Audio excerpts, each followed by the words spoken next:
Topic है ग्रामीण भारत में नातेदारी की भूमिका एवं महत्व। नातेदारी हमारे सामाजिक संगठन में बहुत ही महत्वपूर्ण भूमिका निभाती है, क्योंकि हमारा परिवार, गोत्र, जाति, उपजाति सभी जगह पर हमें नातेदारी का प्रभाव स्पष्ट रूप से देखने को मिलता है। नातेदारी व्यवस्था एक ऐसी व्यवस्था है जो कि हमें बताती है कि हमें क्या करना है, क्या नहीं करना है, किसके साथ हमें कैसा संबंध रखना है। एक नातेदारी व्यवस्था हमें बताती है कि हमारी समाज में परिस्थिति क्या होगी, भूमिका क्या होगी। इस प्रकार नातेदारी व्यवस्था एक महत्वपूर्ण इकाई के रूप में हमें कर्तव्यों और परिस्थितियों से परिचित कराती है। नातेदारी व्यवस्था के ऊपर यदि हम देखें अध्ययन, तो सबसे अच्छा अध्ययन इरावती कर्वे का है, और इस अध्ययन के माध्यम से हम अच्छी तरह समझ सकते हैं कि भारत में बंधुत्व संगठन किस तरह से देखा जा सकता है। उन्होंने अपने अध्ययन के लिए नातेदारी को 4 क्षेत्रों में विभाजित किया है: उत्तरी, पूर्वी, मध्य और दक्षिण। पूर्वी क्षेत्रों में आपने वहाँ पर बसी हुई जनजातियों की नातेदारी का वर्णन किया है, और मध्य क्षेत्र की नातेदारी व्यवस्था उत्तरी एवं दक्षिण क्षेत्र की नातेदारी का मिला जुला रूप अर्थात मिश्रित रूप मिलता है, ऐसा उनका मानना है। उत्तरी क्षेत्र की नातेदारी पितृसत्तात्मक, पितृस्थानीय और पितृवंशीय है। दक्षिण क्षेत्र में उत्तर क्षेत्र की नातेदारी से अनेक भिन्नताएं देखने को मिलती हैं। तो हम देखते हैं यहाँ पर कि उत्तरी ग्रामीण भारत में नातेदारी व्यवस्था किस प्रकार से पाई जाती है। कर्वे के अनुसार उत्तर भारत के गांवों में परंपरागत संयुक्त परिवार प्रथा का प्रचलन है, और सत्ता, स्थान और वंश के आधार पर उत्तरी क्षेत्र के ग्रामों में परिवार पितृस्थानीय, पितृसत्तात्मक एवं पितृवंशीय होते हैं। यहाँ पर गोत्र होते हैं, उसमें विवाह नहीं किया जाता। बहिर्विवाह गोत्र प्रथा यहाँ पे पाई जाती है। इसका पालन बहुत ही कठोरता से होता है, और गांव की सीमा से जुड़े हुए गांवों में विवाह करना भी निषेध माना जाता है। निम्न जाति है जिसमें कि विवाह जो होता है उसमें विनिमय का प्रचलन है। इस विवाह को आटे साटे का विवाह भी कहा जाता है। उच्च जातियों में विशेष रूप से क्षत्रिय जाति में अनुलोम विवाह की प्रथा भी देखी जाती है। गांवों में अल्प आयु या फिर बाल विवाह का प्रचलन बहुत अधिक देखने को मिलता है, और उच्च जातियों में विधवा पुनर्विवाह प्रतिबंधित है, जबकि निम्न जातियों में इसका प्रचलन देवर विवाह, नाते आदि के रूप में मान्य है। इसी प्रकार उन्होंने यह देखा कि उच्च जातियों में दहेज का प्रचलन है, और निम्न जातियों में कन्या मूल्य की प्रथा देखने को मिलती है। कृषि को व्यवसाय करने वाले जाटों में बहुपत्नी विवाह का प्रचलन भी देखने को मिलता है, और कहीं कहीं पर विशेष परिस्थिति में शाली विवाह भी किए जाते हैं। तो इस प्रकार से उत्तरी ग्रामीण भारत में नातेदारी व्यवस्था पाई जाती है, और यहाँ पर एक व्यक्ति उम्मीद करता है कि जो भी कठिनाई आएगी, व्यक्ति, परिवार, नातेदार सभी उसकी सहायता करेंगे। और यहाँ पर कुलीन विवाह भी पाए जाते हैं, जो कि राजपूतों में अनुलोम विवाह की प्रथा भी देखने को मिलती है। तो इस प्रकार से हम बता सकते हैं कि उत्तरी क्षेत्र में नातेदारी प्रथा अधिकतर पितृसत्तात्मक, पितृवंशीय देखी जाती है, और इन नातेदारी के अंदर गोत्र बहिर्विवाह एवं सपिंडता के नियमों का पालन बहुत ही कठोरता के साथ में किया जाता है। इसके बाद उन्होंने दक्षिण क्षेत्र का अध्ययन किया है, और उसको स्पष्ट करते हुए उन्होंने कहा है कि भारत के दक्षिण क्षेत्रों में हम देखते हैं कि नातेदारी में कुछ मातृस्थानीय, मातृवंशीय एवं मातुल सत्तात्मक व्यवस्था का प्रचलन भी पाया जाता है।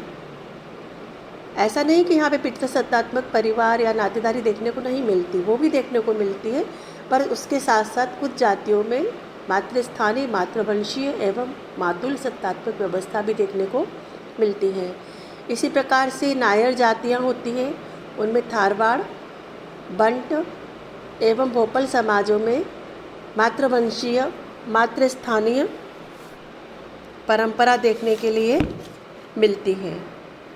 जैसे कि मातृसत्तात्मक परिवार है थारवाड़। इस थारवाड़ परिवार में भी गोत्र का बहिर्विवाह का पालन किया जाता है और उत्तरी भारत के गांवों की तरह नातेदारी का क्षेत्र यहाँ पर विस्तृत न होकर के सीमित होता है। प्रत्येक जाति कुलों में बटी होती है और कुलों के नाम होते पशु, पौधे और वस्तुओं के नाम पर होते हैं। कुलों में परस्पर विवाह करने की मनाही होती है। यहाँ पर कुछ ऐसी प्रथाएं होती हैं जैसे कि साली विवाह मान्य है, देवर एवं जेठ विवाह निषेध होता है। लंबूदरी ब्राह्मणों के अतिरिक्त सभी जातियों में विधवा पुनर्विवाह प्रचलित है। कुछ क्षेत्रों में मामा भांजी विवाह भी देखने को मिलता है और ममेरे फुफेरे भाई बहनों के विवाह को प्राथमिकता एवं वरीयता दी जाती है। आंध्र प्रदेश एवं कर्नाटक में मौसेरे भाई बहन के विवाह देखे जाते हैं, परंतु अन्यत्र से अच्छा नहीं माना जाता। स्पेशली आंध्र प्रदेश और कर्नाटक में इस प्रकार के विवाह देखे जाते हैं। अधिकांश विवाह गांव के कुल निकट संबंधियों में किए जाते हैं। पर्दा प्रथा का प्रचलन नहीं होता। नए कुल में विवाह सामान्यतः नहीं किए जाते हैं।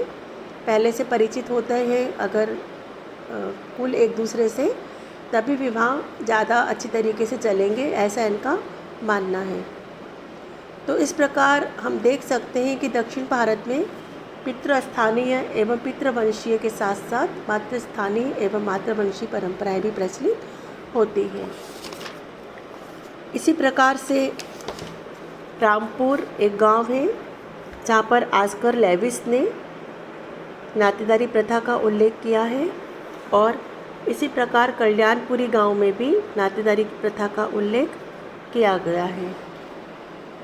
नातेदारी प्रथा यदि हम देखें तो हमारे भारतीय समाज के अंदर बहुत ही महत्वपूर्ण भूमिका अदा करती है। हमारे जीवन के सामाजिक, सांस्कृतिक, मनोवैज्ञानिक, धार्मिक, आर्थिक बहुत सारे पहलू ऐसे होते हैं जिस पे हम नातेदारी प्रथा का प्रभाव देख सकते हैं। जैसे कि हम देखें विवाह, तो नातेदारी में विवाह से संबंधित कई प्रकार के नियम होते हैं।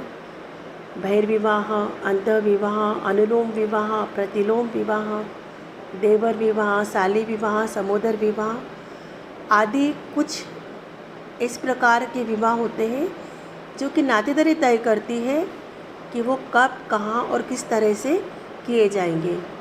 व्यक्ति जिस जाति का सदस्य है उसी जाति में प्रचलित नातेदारी व्यवस्था के आधार पर प्रायः विवाह संपन्न किए जाते हैं।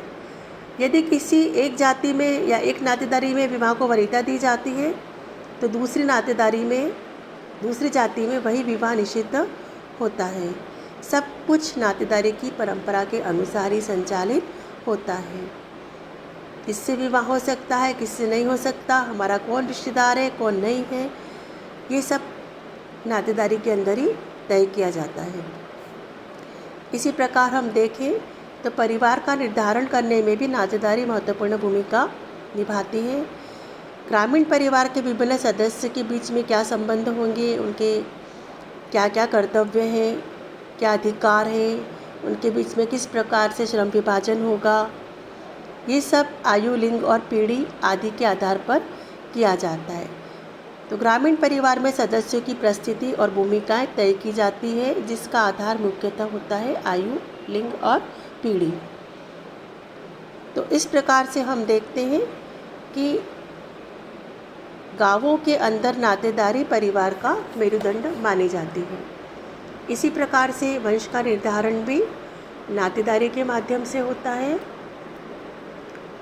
नातेदारी व्यवस्था ही हमें बताती है कि उत्तराधिकार एवं पदाधिकार किस प्रकार से निर्धारित किए जाएंगे।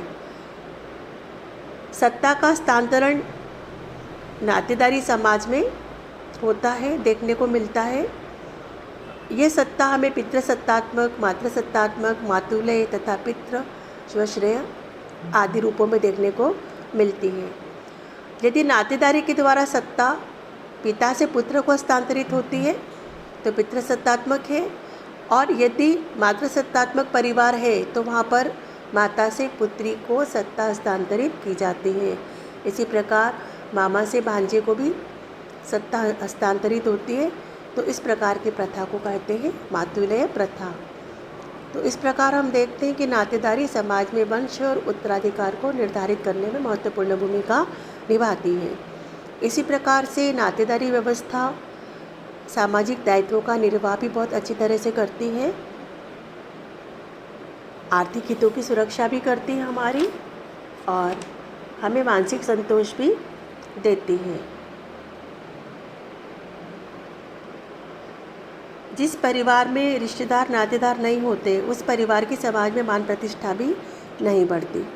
आप खुद ही देखिए कि हमारे घर में कुछ भी प्रसंग होता है, अच्छा मांगलिक प्रसंग होता है, जब तक 4 रिश्तेदार हमारे इकट्ठे नहीं होते तब तक हमें लगता है कुछ फीका सा है।